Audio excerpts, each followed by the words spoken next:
Alerte rouge, les rafales pourront atteindre 150 km à l'heure. L'attentat du DC-10 d'UTA s'explique-t-il par un engagement non tenu? C'est la thèse de Libération. Mariage des ondes en Pologne, Fun Radio convole avec Radio Solidarność. Foot et politique, Beckenbauer nous parle des deux Allemagnes.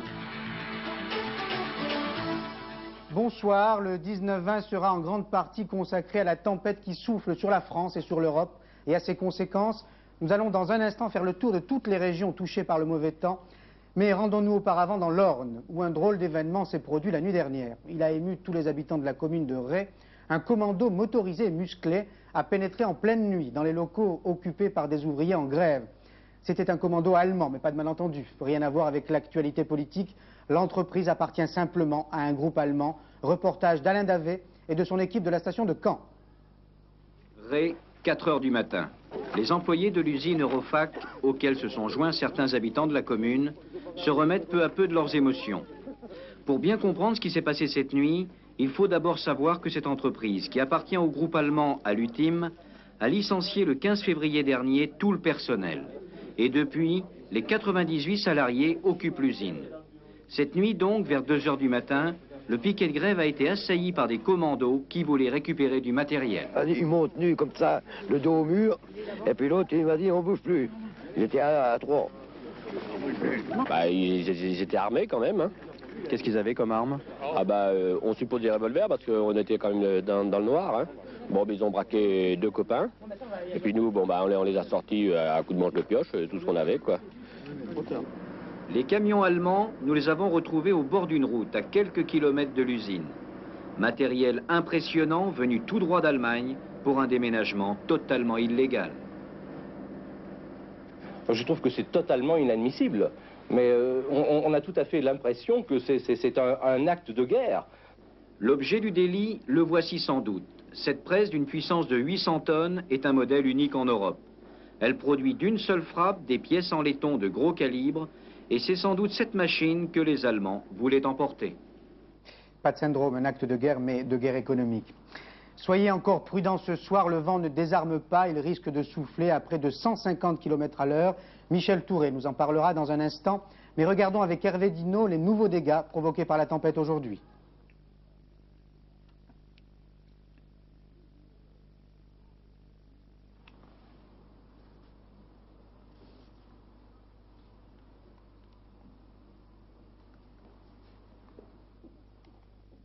La côte Picarde est tout particulièrement touchée par la tempête. À Cailleux, la digue a cédé sous la pression de la mer qui a envahi l'intérieur des terres sur 10 km, inondant 1500 hectares de terres cultivables. Plusieurs villages sont complètement isolés, les animaux fuient devant les grandes marées. Jamais vu de ma vie.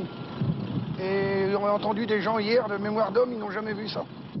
Sur la côte normande, entre Blonville et Villers, la mer s'est attaquée à plusieurs pavillons. Les prochaines marées devraient avoir raison de ces habitations. La direction de l'équipement tente de sauver la route en établissant un barrage de fortune. En Seine-Maritime, la combinaison des vents violents et de la marée a occasionné de nombreux débordements de la Seine. Ici, en aval de Rouen, elle a atteint 9,40 m. À Port-Jérôme, situé à quelques kilomètres du Havre, on a évité de peu le court-circuit général. L'eau qui a envahi la centrale EDF s'est arrêtée à 10 cm du transformateur qui alimente la zone industrielle voisine. En Haute-Corse, les incendies attisés par le vent ont détruit cette nuit plusieurs centaines d'hectares, mais l'ensemble des foyers a pu être maîtrisé cet après-midi. La Corse est toujours placée en alerte rouge, des vents de 160 km/h étant prévus ce soir dans le nord de l'île. Et pour avoir une idée précise de ce qui se passe en début de soirée, retrouvons au Havre Christine Poupet. Nous sommes sur place au Havre, sur le bord du littoral. Pour l'instant, la mer est encore un petit peu tranquille. En effet, c'est encore un petit peu la marée basse. Mais tout à l'heure, le vent va atteindre entre 130 et 150 km/h et la marée va monter au cours de la nuit. Donc des consignes de sécurité, surtout ne pas sortir de chez soi, bien sûr, et puis ne pas laisser sa voiture dans le sous-sol ou ne pas laisser son congélateur. Mais regardez, il y a une image incroyable. Malgré la mer, eh ben, il y a des véliplanchistes.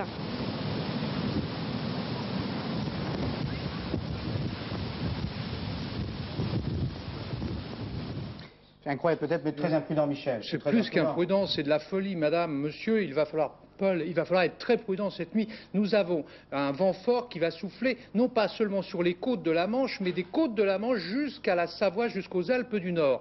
Et en plus, il y a un risque d'avalanche. Alors, on va faire le point. Nous avons fait une carte. Une carte de la tempête. Une carte de la tempête, enfin des vents qui vont traverser la France. Regardez, nous avons la Seine-Maritime, le Nord-Picardie, la Champagne-Ardenne, l'Île-de-France, la Lorraine, l'Alsace, la Franche-Comté et les Alpes du Nord, avec un avis d'avalanche sur les Alpes du Nord. Vous vous rendez compte? Alors, les vacanciers, très grande prudence, ne gâchez pas vos vacances.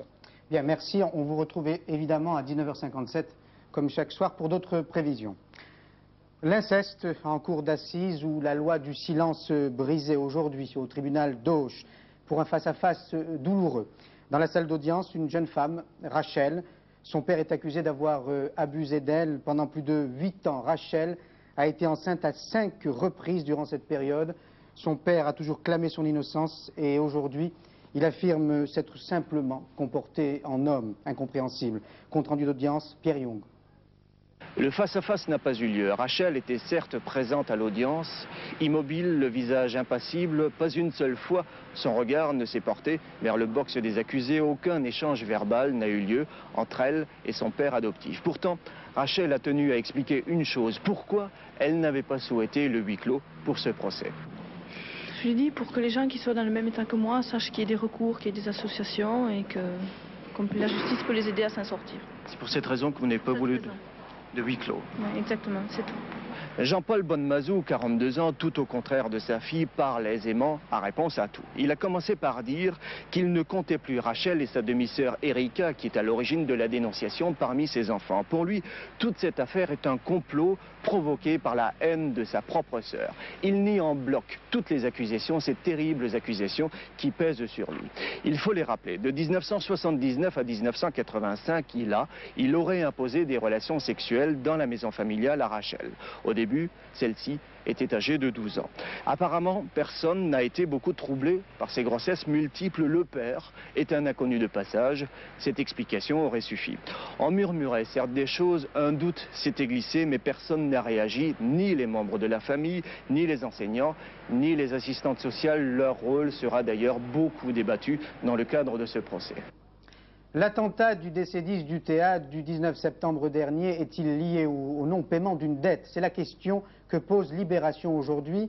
L'auteur de l'article, Pierre Péan, affirme que la France n'aurait pas versé la somme promise aux ravisseurs des otages du Liban. Cette promesse aurait été faite au temps du gouvernement Chirac. Jacques Chirac et Charles Pasqua démentent. Clément Veyrenal. Selon Libération, c'est le non-paiement d'une rançon qui expliquerait en partie l'attentat contre le décédiste d'UTA au-dessus du Tchad qui avait fait en septembre dernier 171 morts. Toujours selon le journal, le gouvernement français aurait promis de verser 3 millions de dollars, soit 17 millions de francs, en l'échange de la libération en mai 88 des otages français au Liban. Promesse non tenue, la somme, affirme Libération, aurait dû être versée au chef religieux de la communauté chiite au Sénégal, Cheikh Abdul Monenzeyn, que l'on voit ici en compagnie de Charles Pasqua, Cheikh Monenzeyn, qui aurait servi d'intermédiaire dans les négociations entre Paris et Téhéran.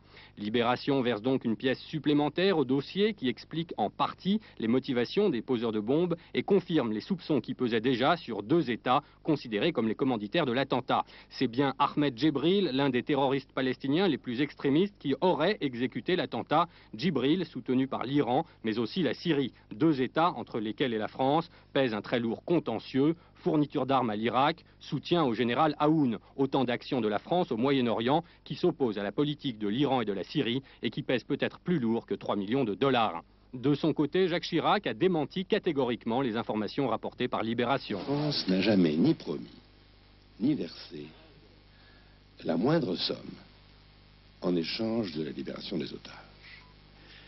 Et deuxièmement, je n'ai jamais entendu parler de ce Shirzein. Et ce que je peux vous dire, c'est qu'il n'a jamais été, de près ou de loin, impliqué dans les négociations que nous avions avec les autorités compétentes, qui ont été successivement celles de l'Iran et de la Syrie.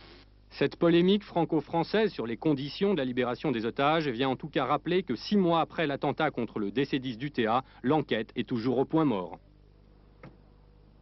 Et réaction de l'auteur de l'article, Pierre Péan, réaction recueillie par Joël Hazard. D'abord, je maintiens ma version, et ensuite, je crois que Jacques Chirac comme Charles Pasqua sont complètement coincés dans leur propre discours, puisqu'ils ont toujours dit que la négociation s'était passée avec deux États, l'Iran et la Syrie. Or, ce que je révèle aujourd'hui, tout le détail de la filière libano-africaine, en fait, aboutit aux ravisseurs. Et ça, pour Charles Pasqua et Chirac, c'est impossible. Ça ne veut pas dire que toute mon histoire n'est pas vraie. Et je maintiens donc complètement toute l'histoire. Le problème est pourquoi ils n'ont pas payé. Effectivement, je ne réponds pas définitivement à cette question. Je crois qu'il y a un problème de temps d'abord. Tout s'est passé à 48 heures des élections. Charles Pasqua et Jacques Chirac ont fait leur bagage, ont plié tout, et laissant le problème aux successeurs. Le problème, c'est que les successeurs, eux, n'ont pas de pièce écrite, et Pasqua ne leur a pas dit que cette filière existe, puisque par définition, il la nie. Mariage des ondes en Pologne. Fun Radio est la première radio privée française à s'associer avec l'ex-radio clandestine de Solidarité. Le mariage a eu lieu hier à Cracovie. Témoins Jean-Marc Pitt et Philippe Guinet.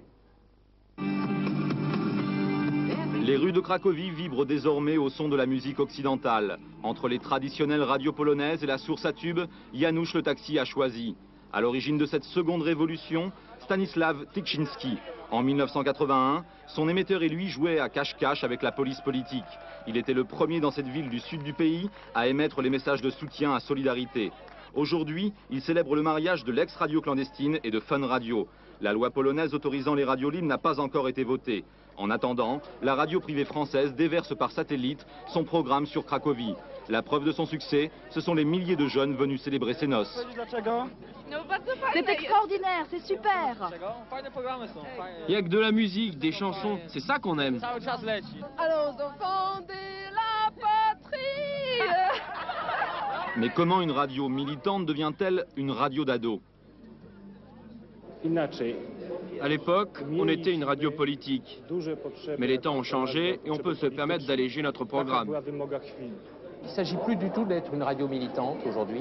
Il s'agit d'être une radio qui s'adresse à la nouvelle génération. Le gouvernement polonais a accepté de parrainer cette union à la condition que les responsables de Fun invitent des chefs d'entreprise français à venir rencontrer leurs homologues polonais. Leur développement, c'est aussi l'intérêt de Fun Radio qui devra à long terme récupérer ses 500 millions d'investissements en recettes publicitaires. Mais en attendant de recevoir, Fun offrait son cadeau à la jeunesse cracovienne, un concert gratuit de groupes français. Et à l'heure de la fête, l'état d'urgence semblait bien loin à la nouvelle génération. Réunion en ce moment même à Paris du bureau exécutif du Parti Socialiste. Cette réunion porte sur un sujet important pour les personnalités du Parti Socialiste, les vraies fausses cartes des militants. Cela illustre le climat qui règne au sein du parti à quelques jours du congrès de Rennes. Les militants votent en ce moment et ça inspire aujourd'hui notre dessinateur, notre caricaturiste BAP. Les militants, je vous le disais donc, votent en ce moment et ce soir, Laurent Fabius doit avoir le sourire. La plus grosse section de la Fédération des Bouches-du-Rhône s'est ralliée à l'actuel président de l'Assemblée nationale, Daniel Sportello. Temps gris sur le vieux port de Marseille et nouvelle bourrasque sur la Fédération socialiste des Bouches-du-Rhône. La plus grosse section du PS vient de rejoindre le camp Fabius. Pour Laurent Fabius, c'est du gros poisson. Henri Datilio, le patron de la section, pèse 1000 cartes. Le président de l'Assemblée nationale marque donc un point sur les jospinistes regroupés autour de Michel Peuzet. D'autant qu'il peut déjà compter sur le soutien du président du Conseil général, d'anciens sénateurs et d'une kyrielle de maires, conseillers généraux et régionaux. Autre supporter, le fils spirituel de Gaston Defferre, Philippe Sanmarco, qui a quitté le courant de Chevènement pour le rejoindre. Henri Datilio l'a suivi. Nous sommes sûrs qu'avec notre apport, avec notre appui direct, et plutôt que de gouverner, entre guillemets, avec Jean-Pierre Chevènement, avec Socialisme et République, ici dans le département, ça veut dire qu'avec notre appui, nous sommes quasi sûrs même que nous pourrons gouverner d'ores et déjà. À Châteauneuf-les-Martigues, lieu du prochain congrès départemental, la bataille sera rude pour l'équipe sortante de Michel Peuzet. Une équipe affaiblie par une série de crises internes et la scission des vigouristes aux dernières municipales. Bataille d'autant plus rude que ces exclus de Michel Peuzet en mal de parti piaffent d'impatience à l'hôtel de ville de Marseille. Et leur bouée de sauvetage pourrait bien s'appeler Laurent Fabius. François Mitterrand demande au gouvernement de doubler la mise en matière de formation. Le chef de l'État l'a dit à l'occasion de la signature à Meaux, en Seine-et-Marne, du 60 millième crédit formation. Pascal Sceaux a rencontré l'heureux bénéficiaire. À 18 ans, Laurent n'a pas un diplôme, pas l'ombre d'une qualification. Dans ces conditions, impossible d'exercer le métier dont il rêve, paysagiste. C'est pour des jeunes comme lui que le crédit formation a été mis en place. À la mission locale de Meaux, bientôt une zone test, ils sont 250 à avoir bénéficié du système. Une formation de leur choix, une allocation de 2000 francs par mois et un suivi assuré en permanence par un fonctionnaire de la mission. Bonjour Laurent. Pour Laurent, cela a commencé par une remise à niveau en français et en maths. Très vite, il a pu passer aux fleurs, la formation d'horticulture proprement dite. Gros avantage, il savait ce qu'il voulait. L'avenir, ce sera les cours théoriques suivis à Paris et les stages dans les entreprises de la région. L'avant-dernière étape menant au CAP d'horticulture, le rêve devenu réalité. Avant cela, Laurent a dû honorer son dossard de 60 millième bénéficiaire du crédit formation. Un numéro qui lui a valu de signer son contrat sous la dictée de François Mitterrand. Bon, Laurent, il faut signer ici. L'échange de paraphes fut bref et Laurent n'a pas osé poser la question qui lui brûlait les lèvres. Le président est-il amateur de roses? Pas moi. Une interview importante du secrétaire général de l'ONU à notre confrère Lacroix. Pour M. Pérez de Cuellar, les ressources de l'ONU sont insuffisantes contre les trafiquants de drogue. La lutte est inégale, des millions, dit-il, contre des milliards. On peut comprendre l'inquiétude du secrétaire général de l'ONU et cela nous donne l'occasion de poursuivre notre enquête sur la drogue en Europe. Après l'Espagne hier, la Suisse aujourd'hui, qui n'est pas épargnée. Catala, Jérôme et Marc Doux se sont rendus dans ce qui est considéré comme une réserve pour droguer à Zurich. Regardons le reportage.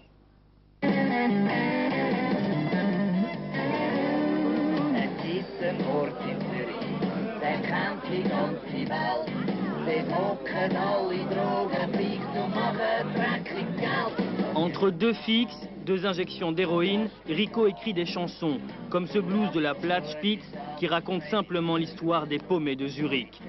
Nous sommes ici juste derrière la gare, au beau milieu de la ville. Là, ils sont des centaines qui viennent de Suisse, mais aussi de toute l'Europe. Cocaïne, héroïne, vente et consommation sont toujours illégales dans la Confédération helvétique, mais tolérées ici. On a tout ce dont on a besoin. On peut acheter tout ce qu'on veut.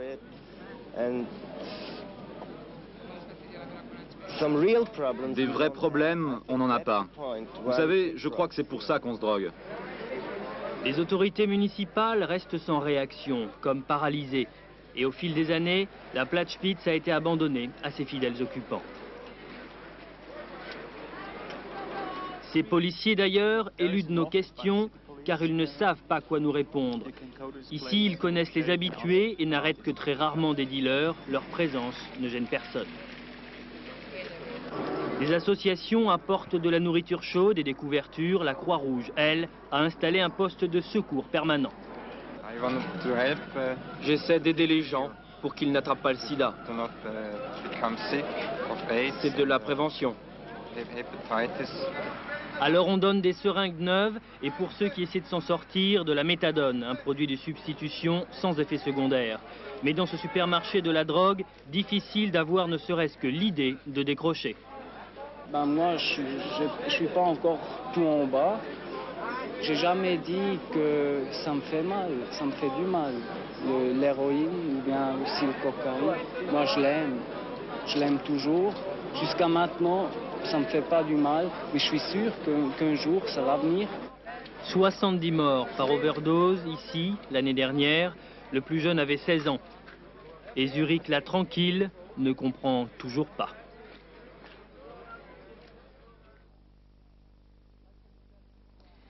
Match amical ce soir à Montpellier entre la France et l'Allemagne de l'Ouest. Il s'agit de football, mais la politique n'est pas absente. Didier Balèze nous présente l'équipe d'Allemagne de l'Ouest. Les Allemands vice-champions du monde à Montpellier, c'est l'événement. Même s'il manque quelques titulaires, les principales stars sont présentes. Ces joueurs hantent l'esprit des tricolores depuis 2 échecs cuisants en demi-finale de Coupe du Monde 82 et 86. Il ne faut pas en rougir car la RFA, c'est l'un des 3 géants du football mondial. Jugez plutôt 2 fois champion du monde, 2 fois finaliste, champion d'Europe, demi-finaliste de l'Euro 88 avec une équipe jeune, invaincue depuis près de 2 ans. Actuellement, 5 titulaires de la sélection nationale exercent en Italie, ce qui représente un plus. L'objectif de Beckenbauer, c'est le titre. Aussi, la préparation de ce soir est capitale contre un pays latin à l'extérieur.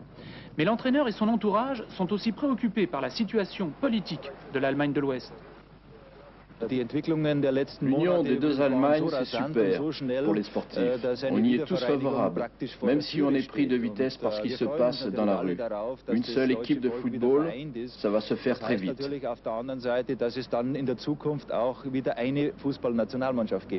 Sind Sie für nur eine Fußballmannschaft? Nous allons demander une modification des règlements internationaux à la FIFA. Je pense qu'en 1994, les meilleurs Allemands seront sous la même bannière avec ou sans moi. La réunification, c'est un fantastique challenge en sport comme dans d'autres domaines. Beckenbauer pourrait revenir sur sa décision d'arrêter fin 90.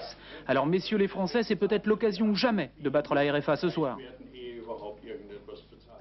Le carnaval de Nice a été annulé ou reporté à cause du mauvais temps, mais un autre carnaval a eu lieu aujourd'hui près de Montpellier, carnaval des paillasses de Cournonterral, carnaval très particulier, interdit aux équipes de télévision, mais notre équipe de FR3 Montpellier s'est rendue sur place avec pas mal de risques. Regardons le reportage.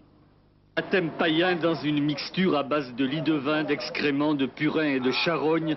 Ainsi pourrait-on définir le carnaval de Cournonterral, le plus ténébreux et le plus secret de France. Dès le matin, façade des vitrines protégées par des bâches, la fête barbare se prépare.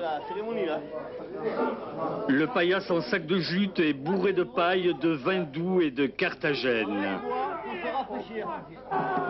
Bientôt 15 h, la chasse va commencer.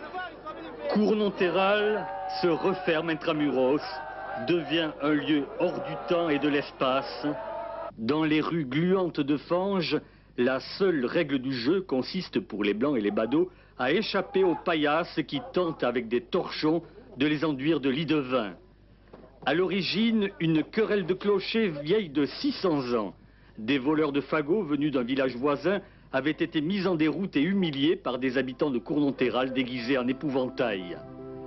18 h, la traque est finie, les monstres irréels, les créatures de cauchemar émergent de leur gang jeté au feu pour redevenir vous et moi.